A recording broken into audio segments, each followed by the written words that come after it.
Deja de vivir de expectativas inalcanzables. Todos tenemos expectativas en la vida. Dónde viviremos, qué trabajo queremos, nuestra pareja, la forma de nuestro cuerpo o nuestra personalidad y posición en la sociedad. Pero cuando las expectativas no se cumplen y la realidad nos golpea en la cara con algo que es medianamente diferente, nos frustramos, nos enojamos y en algunas ocasiones, cuando esto se hace crónico, nos amargamos y nos peleamos con la vida porque no obtuvimos lo que queríamos. Este es el demonio de las expectativas no cumplidas.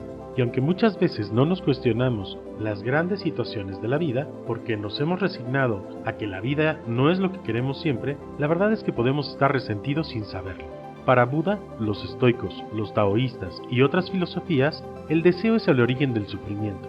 Y en este mundo material es casi imposible no desear algo. Pero lo que debe ocuparnos es saber si las expectativas son nuestras o de nuestro círculo cercano, y si estas son reales y estamos haciendo algo para alcanzarlas o no.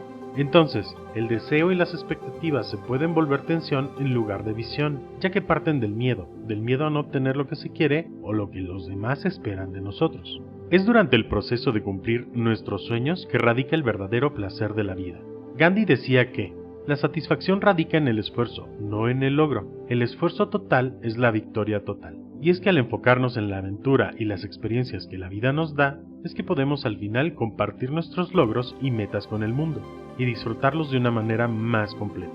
¿Esto nos quiere decir que no debemos tener metas o expectativas de un mejor resultado? No necesariamente. Sin embargo, deberíamos cuestionarnos si al estar mirando solo la meta o el destino, nos estamos perdiendo del paisaje en el camino. Es decir, si por estar preocupados solo por bajar de peso y estar en forma nos perdemos del placer de comer saludablemente y hacer ejercicio, o si por enfocarnos en hacer más dinero de forma obsesiva nos estamos volviendo avaros y no disfrutamos un poco de nuestra solvencia.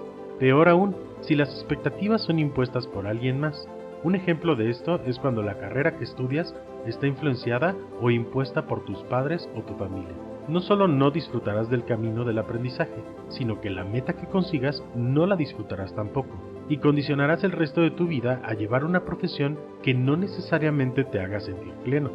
Pero entonces, ¿cómo planteamos un nuevo paradigma de las expectativas? Lo principal es saber que en la vida no hay nada justo. La vida no tiene reglas que se cumplan a cabalidad. Por lo mismo, no necesariamente el plantearnos una meta significa que lo lograremos, por más esfuerzo y enfoque que podamos aplicar. Lo que sí es cierto es que el camino hacia esa meta, que ya sea largo o corto, lo podemos disfrutar. Entonces, esa meta o expectativa nos permite seguir en movimiento, y en el camino podemos encontrar el placer de hacer. Así las expectativas deberían ser una guía o un norte que nos permitan tener un rumbo para nuestras acciones.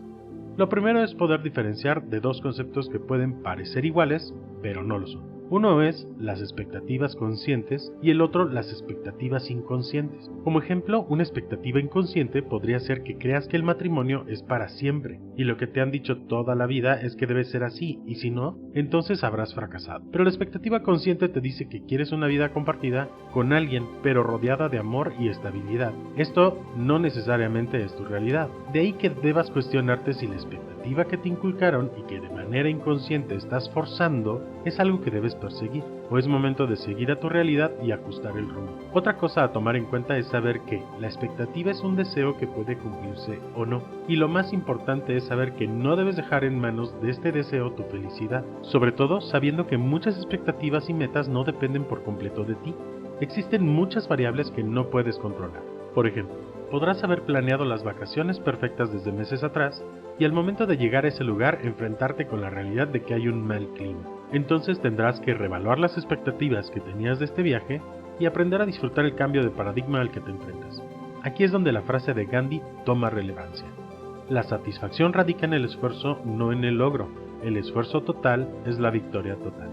Tomar las circunstancias que están en el presente y dedicar un esfuerzo a sacar lo mejor de ellas nos permite disfrutar el momento más allá de las expectativas no cumplidas. Entonces, no nos queda más que reevaluar constantemente nuestras expectativas y aprender a valorar el camino que nos impulsan a tomar. Por último, diría que no debemos renunciar a nuestras metas, sino a la expectativa de cómo debe ser el resultado. Debemos saber qué es lo que queremos, pero sin dejar que toda nuestra felicidad dependa de obtenerlo o no. Lo más importante es reconocer lo que hemos crecido, aprendido y disfrutado en el proceso de buscarlo. ¿Y tú, qué opinas de las expectativas? Comparte tus ideas en la cajita de comentarios. No olvides suscribirte al canal y darle like al video si te gustó. Hasta la próxima.